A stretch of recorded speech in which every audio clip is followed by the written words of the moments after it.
What's up, people? Welcome to this episode of the Buy the Hood podcast / webcast because I do not know how you're consuming this content. I'm your host as always. My name is Jimmy. That's at JW the Blueprint on everything, basically. So make sure you follow me personally. Also follow my brother who's in the building, and his name is Cor. What's going on, Cor?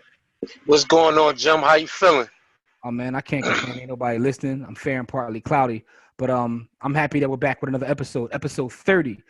Before we get into episode 30, to all of our supporters, we definitely want to say thank you because you guys are sharing this content. You're helping us grow thousands upon thousands of listens per week, and we appreciate all of the support.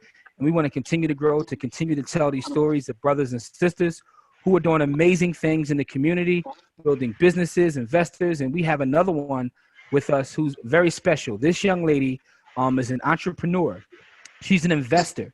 And she has a business that I'm anxious to hear about. She has an online consignment shop, but she's also not just a real estate investor, but a general contractor herself, which is phenomenal. And we're going to hear about that. So without further ado, I want to introduce Zakia. Make sure I say that right before she kills me. Yeah. Also known as Quarter. Zakia, how are you? I'm good. How you doing? Oh, man, I can't complain, man. Listen, I'm excited about this episode because of some of the things that you got going on. And we'll get into that. But before we get started about your businesses, tell us a little bit about your background. Where did you grow up? What school did you go to? Well, I'm from South Philadelphia. I went to Goretti High School, and I went to Millersville University, went to Temple for a little bit, and then I ultimately graduated from Chestnut Hill College. Okay, dope. Oh, dope. So you got the college experience down pat. Real estate. How did you get into the real estate business? Like, did you grow up wanting to be an entrepreneur? Like, the whole thing of entrepreneurship, was it always in you? Did something spark you, or how did the entrepreneurship thing come about? Well, I've always been an entrepreneur. Anyone that knows me knows that I have always been an entrepreneur. Even from a young kid, I had a water ice stand in front of my mom's door. Like, I was always intrigued with getting my own money, my own way. As far as the real estate is concerned, my grandfather, who was very influential in my life, he owned a lot of property. I would go pick up money from him sometimes, tend to the tenants and see what they needed as he got older. And I really just seen how lucrative the business was, and I seen how he came from nothing and built his foundation. You know, my grandfather had a 4th grade education, and by the time he passed away, he owned like 9 or 10 properties. So for me, I went in 2007, went to real estate school, took the real estate exam. I passed it, but then I realized that I didn't want to be a realtor because I just felt like that wasn't really for me. I more so just wanted the knowledge of being a realtor. So fast forward a couple years later, did a couple flips, did a couple rehabs for him, other people, just like learning as I go, and then I wound up getting my general contracting license. That's dope. It's a couple gems in there because one thing I find interesting when we talk to entrepreneurs is how many people saw either their parents or grandparents do something and it kind of like, became instilled in them. So for the people out there watching who have kids, your kids are watching you whether you know it or not, because and sometimes subconsciously they just pick up on it, because we've had multiple people who say, well, I didn't even know I wanted to get into this business, but like my father was doing it. So then I found myself doing it as I get older, or a grandmother or something like that. So I think that's pretty dope. As an entrepreneur, though, what would you say is your biggest obstacle that you face? I mean, being an entrepreneur is difficult. I don't care whether you're extremely successful or you're starting from the ground up. You have to have passion for what you're doing because it's not going to always be great days. So for me, my biggest struggle was just continuing on when things weren't going well. Whether it was financially, whether, it was personal problems. When you have a business, especially a business that's open to the public, it doesn't matter if you're sick, if you're having a bad day, you have to put that smile on and you have to go out and you have to service the public because customer service is what you're building your brand on. So those are the things that I have struggled with, just being human. People have so many demands on you as you grow in business and they really don't understand what you go through on a day-to-day basis. So for me, that's been a struggle, but I love what I do, so I just try to make the best of it. That's awesome. That's some great information right there. I know real estate is a male-dominated industry, and you're someone who, you've made your mark. You've went as far as getting your GC license. So my question to you is, how do people in the industry, specifically men, how do they feel when you tell them that you're a GC? I mean, a lot of men are shocked, even with me going to Home Depot every day. Because I'm not a tomboy. You understand what I'm saying?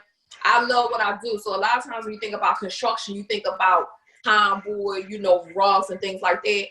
When I go in Home Depot, I'm me. So I have on makeup, the nails are done, blah, blah, blah. So they don't take you seriously. They don't think that you are capable. And a lot of men, I've experienced a little bit of jealousy. I've experienced a little bit of, oh, like, it's more so women who are like, oh, wow, that's what's up. Because you don't see a lot of women in Home Depot every day buying material. Not that know what they're coming to buy. You see women in there that are asking men, oh, what do I need for this? What do I need for that? I've been, doing this since 2007. So I pretty much know what aisle I need to go to. You know what I mean? Yeah. Yeah. So you Yo. get that reaction like, and then when they see you in there all the time, it's like, oh, okay, well, maybe she is really doing something because we see her. Yeah, I mean, you know what? That's very empowering, and I just want to say, man, congratulations on that, because within our, like, all over the world, but within our local market specifically, like, women and Black women in general, y'all are bodying things, y'all killing it right now, and Thank you. to see you, that's really inspiring, and congratulations on that piece, because yeah, that's some very impressive. Also, you've had multiple physical locations for your consignment shop, but you were telling us that you're moving everything online. Or have already moved everything online. So explain that business to us. First of all, explain the consignment business to us for someone who doesn't know how that business works. And also, how does it work online? The name of my consignment is called Fourth Quarter Luxury. And just give you a little bit of background of Fourth Quarter Luxury. At the time when I started Fourth Quarter Luxury, everything was like falling down around me. I had lost everything. I was forced to go and work like a regular job. And that's the things I be wanting people to understand about being an entrepreneur. All the stuff you see on social media and stuff like that, everybody doesn't post their downfall. For me, I was going through something. I had lost everything, starting over again. I had to work and get me a regular job. Whereas that's where Corey and I met, and, we developed a relationship and became friends. But Fourth Quarter Luxury was born because I didn't have any money to pay my rent. I didn't have any money to do things for my son. So back then, my mindset was a little different. Yeah, I was an entrepreneur, but I didn't think stage. I didn't think, okay, next generation. It was just like, okay, we got money. We buying this, that, and the third. So when everything fell down around me and I didn't have anything, I started to sell some of the expensive things that I had acquired over the years out of my closet. And I just was trying to pay the rent at that time. I had no idea that consignment would become as big as it is today, because that happened in 2014. So Fourth Quarter Luxury has only been around since 2014. And I began selling stuff on eBay.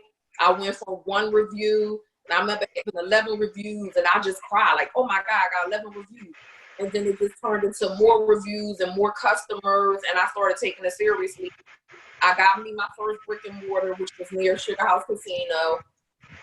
Some issues happened with them selling the building and all that, so I had to leave. And then I opened up my second location in South Philadelphia on Park Avenue. But as an entrepreneur, I had to make the best financial decision for me. It's a lot of money to have overhead and things like that. And online is like the new wave.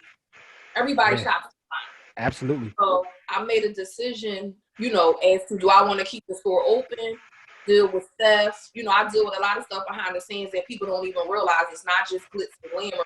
You deal with theft, you deal with people calling out. You deal with, merchandise getting destroyed. All types of things as an entrepreneur. So I just made a business decision that I wouldn't be open to the public anymore, and that I would just sell online and just keep everything warehoused at the location. Okay, that's interesting. Well, it's dope, and I appreciate you sharing that story, because a lot of people aren't willing to share the ups and downs. People don't want to tell you. Yeah, people don't want to tell you they're struggling. Like everybody doing they quote unquote living their best life. Yeah, those are things that you want to share, because It's always going to be a woman or a man out there who is not where you are. They might not be where you are, or they might be further than you. But my point is that if you're having a bad day or a bad month in business, let's say you only had one sale. I've had months where I might have only sold one thing in 2 months. But I kept going, even with the real estate. You know, I've had people that didn't want to work with me because they felt like because I was a woman that I didn't know what I was doing. So with social media, that allowed me to post different projects that I'm working on. People seeing how you shaking and moving, and people start taking you seriously. So I want that entrepreneur that's up and coming to realize that it's going to get better. You just have to believe in you. That's powerful because listen, things happen, but it's about like, you know, the stick-to-itiveness, for lack of a better term. It's the bounce back. It ain't about the bounce, it's about the bounce back. Listen, man, I recently in 2019, I had a wholesale deal fall through because of title issues. I was going to make about $35K on one deal. And I wanted to cry like a baby. I ain't gonna hold y'all. But at the end of the day, you gotta just like get up, keep moving. You know what I'm saying? I literally in 2019, I probably had like, you know, on the real estate side, maybe like 5 deals fall through. Which if all would have closed, I probably would have made about 6 figures. But at the end of the day, that's part of the game. That's part of the game. One of my rental properties yesterday, the furnace went. That's part of the game. But the fact of the matter is just like you said, which is why I'm glad you said these. You said you get, you know, told a little bit about your story, because everybody can get online and talk about all the great stuff, but people don't like to share the ugly truth. But that's the part that makes you who you are, is making a mistake. Right, and I feel like, you know, when you become successful, everybody has a story. You know, nobody just jumped up and boom, I'm successful. You follow people and you learn about people because you be like, oh, well, you know, this person's popping right now. Yeah, but that person been around. You just finding out about them now because they're finally getting their chance. You understand what I'm saying? Yep. For me, I've been doing real estate since 2007. You know, I took the test a long time ago. This is 2019. So you figure I've been dabbling in real estate for more than a decade. Yep. You know, with the consignment, we coming up on 2020. So that's 6 years that I've been pounding the payment. So if you trying to sell online clothes or whatever you're trying to do, I don't care what type of business you're trying to do, because you still have to have a business model and a business plan. You can't let, when you're not doing well, distract you and take you off your square. Because if you do, if I would have had that mindset, I would still be working where I was working when I met Corey. And I was making pennies. I mean, not pennies where I couldn't pay my rent, but pennies from what I was used to. Yeah. You understand? It's a hard thing when you used to ride in foreign cars and now you on a bus. I'm on a G bus, the 105s. But I'm not ashamed of that, because that humbled me and made me say, okay, Corey, when you get back on your feet, you have to do things different.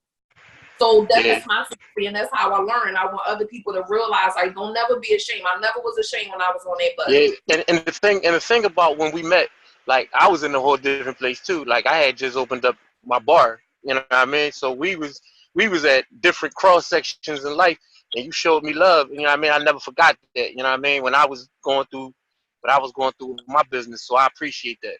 Yeah, and I appreciate you sharing those stories too, because like I said, somebody's gonna watch this and pick something up from that, and that's important. It's important to tell those stories, not just the you know, all the beautiful stories, but some of the ugliness too, because that's all a part of it. But it's all worth it too, because at the end of the day, like, you know, you're building something that, like you just mentioned, you talk about generations now. You know what I mean? I got a question for you though, that I just want to know, as someone who's like, you know, in the e-commerce space, so to speak now, how does it feel watching people gravitate towards purchasing online, right? Because, I mean, we remember a time where people were afraid to shop online. I know that sounds crazy in 2019, but there was a time when people didn't really like shop online. Mm-hmm. So how does it feel to see that turn? It's crazy, because one thing you have to learn when you're in business as an entrepreneur, you have to move with the times. And a lot of people get stagnant with wanting to do things their way. You are servicing the public. So when things change, you have to change. When things move, you have to move. So would I ever think that I could sit home, you know, every day with my pajamas on and sell stuff online, and it doesn't matter what I look like, what background I come from, long as their product somebody likes, they're going to buy it? Yeah, because believe it or not, a lot of my customers Don't get me wrong. I have great customers, great following. All my, luxury girls and my luxury guys, as I call them on Instagram. I love them and they love me back. But I have so many customers from all over. Like when I look through my inventory sheet of shipping stuff out, I'm shipping out to Las Vegas, Oregon, Washington, D.C., Ohio, places that I've never even heard of. Like I had a young lady buy something yesterday. She was in Oregon. I've never met this lady in my life, but my point is that online helped her reach me and helped me reach her. If I was just based in a store and we didn't have online and social media and all those things, she would not know fourth quarter luxury. Yeah, and that's so amazing. It just makes me feel good. It just makes me feel good that I'm servicing all ethnicities. It's not just African American, it's Asian people, it's Caucasian people, it's Arab people. Like I've serviced so many people from 2014 up until now, and it's just a blessing because I started off, like I said, just not being able to pay my bills, Yeah, and this is amazing. Like when you think about that, you're reaching people from all over the nation, and you can literally in 2019 run a business from your smartphone. Like it's like, what a time to be alive. That's amazing, right? Right. I tell people, I'm a real advocate for this. I have a son, he's almost 13. I drill listen to him every day. There's no way you can tell me in 2019 that you can't make any money. I'm not saying that you want to be a millionaire. I'm saying that if you wake up every day and you have a phone, like you said, and you have no money, you may not even have $5. There's no way you could tell me that you cannot make any money because there's so many apps out there, so many things that you could do, even with the real estate. Like you mentioned the wholesaling. You can wholesale with people all over the country. They buy properties sight unseen. So for me, when a person says what they can't do, no, you don't want to do that. Because if you wanted to do that and you apply yourself, you would do that. Like for me, I don't waste time. So I changed the way I move. So as far as me having conversations with people on the phone every day and going out and partying and going on dates and all this stuff, I don't do those things anymore because my time is valuable. So when I think about my time, I look at it like money. So when I get up in the morning, I'm focused. So a lot of people need to understand if you focus more on you and stop focusing on the frivolous things that's going to be here when you dead and gone, you'll be fine. Oh man, you need to open up a business as a life coach. You got me hyped. Right. I'm ready. I'm ready to go Life sell coach. something. Right. She got me ready to go sell something. No doubt, but it is amazing that you like just in 2019 you could pick up a phone and just like get to work. Like, and that to me is amazing. Your story is amazing, and I appreciate you. Like, we don't want to take up too much of your time, but we definitely want to say thank you. We want to wish you luck on everything that you do moving forward. And we are going to talk because we want you to get your pride out there too, because your brand is amazing. You have amazing people that follow you. So we definitely going to be doing some work in the future. And just thank you for your time and sharing your stories, and especially thank you for sharing some of those stories that are, not of the great times, but it took you to where you are now. No, I appreciate you guys having me. Like I told people, it's never a situation where you shouldn't want to promote your brand. I don't care whether it's a talk show, podcast, radio show. It doesn't matter. Like, you should always want to be willing to promote you if somebody gives you the opportunity to give you their time. So I appreciate you having me. Fourth Quarter Luxury is going to do greater things that we've done in 2019. Like you said, we're moving to hit the podcast in 2020, just talking to women and men about fashion. How do you get dressed for an interview? Do you have those classic pieces in your closet that if you don't have a lot of money, you can wear 5-6 different outfits a couple different ways with the same pieces. So those are the things that I want to bring with awareness of people. It doesn't matter how much you spend.